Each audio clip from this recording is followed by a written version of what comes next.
So I find myself in great company with this video. Myself and Daniel Cormier find it outrageous that Khamzat Chimaev is talking about title shots, that he's talking about coming back in October, and I guess just in general talking about fighting, because we know that this guy is an absolute wreck. I did a video recently, I'll put a link to it in the description. You can check out all the criminal activity that he's involved with. Very interesting video, to be honest with you. But the fact that we're taking him serious now when he's talking about returning. He only talks about fighting in Abu Dhabi or United Arab Emirates or in Dubai or Saudi Arabia, and we're supposed to take it serious in terms of him being not only a UFC legitimate fighter but also a contender. I don't think so. I don't really have an interest in a dude who can't even make it into the country. You're talking about getting a title shot? Daniel Cormier found it outrageous. Let's have a look. Supposed to fight Robert Whittaker in Saudi Arabia.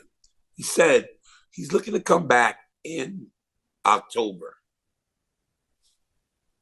There was something that he said in that was a bit weird, because he knows, Khamzat knows, he's one of the brighter young stars in the UFC. We all know that. But he said he wants to come back in October, which is in Abu Dhabi, which is where we have seen him fight. We saw him fight in Abu Dhabi. He was supposed to fight in Saudi Arabia. He's one of those guys that does really well in the Middle East. I gotta pause there for a quick second, right? Because he's one of those guys who does really well in the Middle East. Like, what does that mean? Like, what exactly does that mean? When I started this channel, it was about calling out people like Daniel Cormier, Chael Sonnen, and all these lads that were in a position of power when it comes to directing the narratives of a given fighter or the organization as a whole. And when you hear stuff like this from a former UFC world champion, a lot of people will think that, oh right, yeah, this is really good commentary. And he is calling out Khamzat, so I'll give him credit for that. But he's a guy who does really well in the Middle East. Can we be honest? That's my point. When I started the channel, I wanted people to be honest. Maybe it's naive. I know that people like Daniel Cormier, Michael Bisping, Chael Sonnen, they're not going to say it how it is. But I'll say it how it is. The dude's fighting in the Middle East because he's not left into the country because of his connections to warlords and shit like that. Did anybody else say that? You might hear it briefly, like floating around on a TikTok video somewhere, but you don't hear these mainstream people say it. So we kind of get gaslit into this. We all know that Khamzat's a really good prospect in the UFC and he does really well out in the Middle East. And I would like some sort of pushback on an opinion like that. Does he do really well in the UFC? Does he really do well in the UFC? How did he do against Gilbert Burns, a guy who fought at 145? Khamzat's trying to be a middleweight, 185. How did he do against a 145er? He got pucked. He got pucked all over the octagon. Got exposed badly. But he got the win.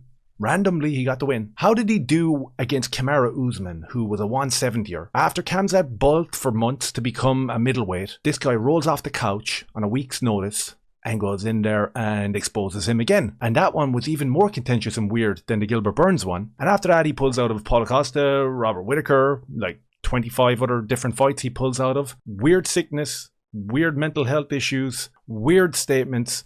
And as Daniel says here, he's fighting for the title next. Apparently. And also in the news because of the beef with Sean Strickland. And he's talking about Sean Strickland, about the time they rumbled and the time that they sparred, that he beat him up, absolutely destroyed him. And he's bringing all this into the news cycle to, I guess, garnish a little bit of heat because he knows what Sean Strickland is. So he's talking about Sean Strickland is lying. Sean Strickland said that he beat me up. Sean Strickland said everything like that. I've never seen Sean Strickland say anything like that. And I'm going to show you in a couple of seconds exactly what Sean Strickland says about the rumble with Khamzat Chimaev. But we'll finish off with my buddy Daniel here first. But now he's saying he wants to fight for the belt.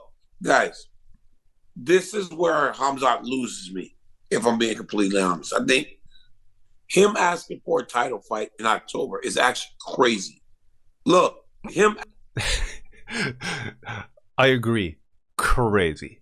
Absolutely crazy. Him asking for a fight in October. Does anyone believe he would actually make a fight in October? It has to be in a specific region of the planet where he can only fight. And that's caveated with the fact that the dude is a serial pullout merchant. Genie. Asking for a title fight isn't crazy. Him asking for a title fight in October is crazy. Asking for a title fight in October is 100% crazy. We are on agreement there. Asking for a title shot full stop is not crazy though. So what we're alluding to here, or what I believe he's alluding to here, is the fact that yes, Khamzat is this massive prospect that will become a champion in the UFC at some stage. So asking for a fight randomly out of nowhere after you haven't done anything and yonks is like totally normal. It's not. It's not. Do we have to do this every time with every fighter? And I could delve into the reasons why you don't want to upset this guy in case you meet him. You want to kind of toe the party political line in terms of the UFC and the organization and keep your job and not cause too much controversy. But come on. Come on, you're a fighter, man. You're a champion. Are you frightened to say that he had 2 dodgy old performances against Burns and Kamaru Usman, and he's pulled out about 57 times since then? Not only do I think that he shouldn't be calling for a title shot, the dude could get cut. The dude could be cut. Think about it. You're working for someone, but you can't go to work. It's mad. It's like, yeah, I can't come into the office. I can work for the company, but I can't come into the office. I work in construction, but I can't go on site. How does that suit you? But guess what? I want to be the managing director. It's like, no, that's not really going to work for us. I don't understand how Sean Strickland keeps getting forgotten. He does everything he's supposed to do. He wins the fights. He was the number 1 contender. He should not always seem to be put on the back burner. So I agree with Daniel Cormier here again. Sean Strickland shouldn't be put on the back burner. But does Daniel Cormier address the real reason why he is being put on the back burner? And we know it. I don't need to get into it again. It's because of what he says when he's on the mic. Is he going to address it? I don't know why people are so quick to discredit this man. Well, this man has shown multiple times now that he's as viable a person at middleweight as any of these guys. So while I love that Khamzat seems to be ready to come back, I believe that he should probably fight Robert Whittaker. Okay, so he never actually gets to the real reason why Sean Strickland isn't there. Now, this brings us to the beef that has gone viral in the last 24 hours with Khamzat Chimaev calling out Sean Strickland and actually detailing what he did to him during that training session. Let's have a little listen, right, to what sparked all this off with Khamzat Chimaev, because I couldn't find it. I constantly come across videos or clips or blurbs of Sean Strickland saying, listen, I'm not fighting Robert Whittaker. I'm next in line for the title shot. That seems to have ruffled the feathers of Khamzat Chimaev. Now he's coming out throwing shade at Sean Strickland, and I guess to my extent, to what I know, he's telling lies, because I haven't heard Sean Strickland say I absolutely beat the brakes off of Khamzat Chimaev. I haven't heard that. What I've heard is him saying this, and I'll play this clip first, talking about who's next in line for the title shot, and I'll play a second clip then after that. Maybe that's what Khamzat Chimaev is referring to. It's known, it is like I'm next in line. Okay. It ain't Whittaker, it's me. All right, so on that note, how would you feel if they gave Robert the title shot? If they give Robert the title shot, bro, guys, it's for one reason. It's for one reason. They don't want me holding this on a main stage. Yes. Well, I'm next in line. There's no argument in it. It is a f***ing fact. If they give Whittaker the title shot, it's, well, welcome to Bud Light. As I said about why I made the channel, it was to call out what I see as bullshit behavior within the media, within all facets of society. That's what I was trying to do. You know what I mean? Sean Strickland is someone that goes on the stage and actually does the exact same thing. He calls out all the bullshit, for better or for worse, whether you like him, whether you hate him, that's what he does. He calls it the way he sees it. The UFC as an organization don't love that. Dana might like it, but the UFC as an organization don't like it. The higher ups at the UFC don't like it. He has been reprimanded for absolutely decimating the woke Canadian reporter. We all know that. We heard Ariel expose that fact. So this is the clip that's going viral. It's going viral in the MMA community. It's Khamzat Chimaev talking about how he beat the brakes off of Sean Strickland. Он сперва сказал, что на спарринге меня побил. Ну, там ребята были, все видели. И даже это видео там есть, как я его душил и бил. И с ним тоже есть такое дело. Выйти в клетку и посмотреть, кто сильнее в клетке. Okay, so that's the clip that's doing the rounds today. If you Google Khamzat Chimaev or MMA news, we're getting hit with repeated articles over and over again about Khamzat says that he smashed Sean Strickland. Sean Strickland is lying when he says that he beat me. And I actually have the clip that maybe he might be referring to. Maybe it's this, right? Let's have a little listen. What'd you learn from yourself going up against that guy? The Schmo saw you two going at it. You were paired together during the grappling and obviously the striking. I don't know. What'd you think?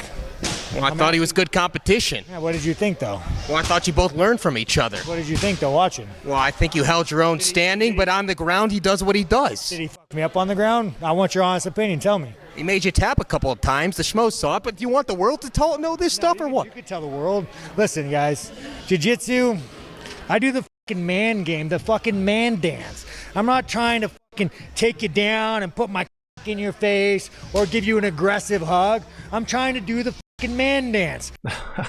So there we have Sean Strickland, and I guess the schmo calls him out on it and he agrees with it. We had a decent exchange on the feet, and when we went on the ground he got tapped out a few times.